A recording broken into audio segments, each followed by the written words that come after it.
জামালপুরের মেলান্দহ উপজেলায় ঝাউগড়া ইউনিয়নের দক্ষিণ ঝাউগড়া এলাকায় জমি সংক্রান্ত বিরোধের জেরে ভাঙচুর, স্ত্রী, ৩ কন্যা সহ ৫ জন আহত হয়েছে বলে অভিযোগ করেন একই এলাকার ভুক্তভোগী নজরুল ইসলাম। আব্দুল আজিজ সহ তার দলবল দেশীয় অস্ত্র সহ তাদের উপর হামলা করে এবং নজরুল ইসলামের বাড়িঘর ভাঙচুর করে লুটপাট করেছে বলে জানা যায়। এ বিষয়ে আব্দুল আজিজের সাথে কথা বললে তিনি জানান, কোনো ধরনের মারামারি হয়নি। বাঁশের বেড়া দেয়ায় ওই জায়গায় অনেক বাঁশের ছোট ছোট কঞ্চি পড়ে থাকায় আমার হাতে আঘাত পায় এবং এদিকে নজরুল গংদের মাথায় আঘাত পাওয়ার কথা স্বীকার করেন তিনি।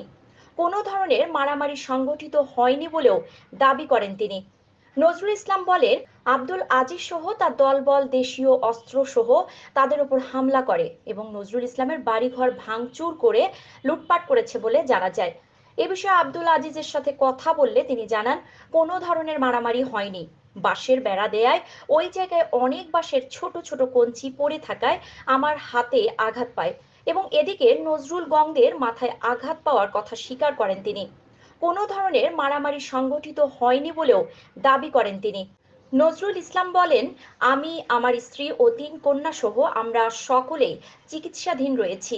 একটু সুস্থ হলেই মেলান্দহ থানায় মামলা দায়ের করব।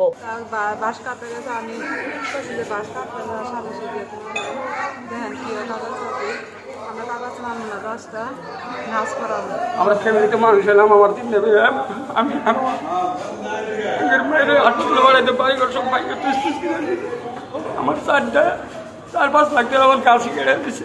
এই গোয়ালের পোলা দুলাল গোয়ালেরা, হ্যাঁ ইসমাইল গোয়ালের পোলা দুলাল গোয়াল। আব্দুল আজিজ দক্ষিণ যাবল ভাষা ছিল, ভাষ কাইডে আমরা ধরা পরে ধরাও গেছে একটু। আমরা মনে করেন যে মহিলা মানুষ ভুলাতে পারি, আমগর মহিলাও আবার গেছিল সবাই ডাকাটাকি পঞ্চমত মানুষ ওরা পরে গেছে যে আমি কিন্তু পরে গেছিলাম গা, পরে যায় ওই ইয়ের মধ্যে বাসা মধ্যে পরে গেছিলাম।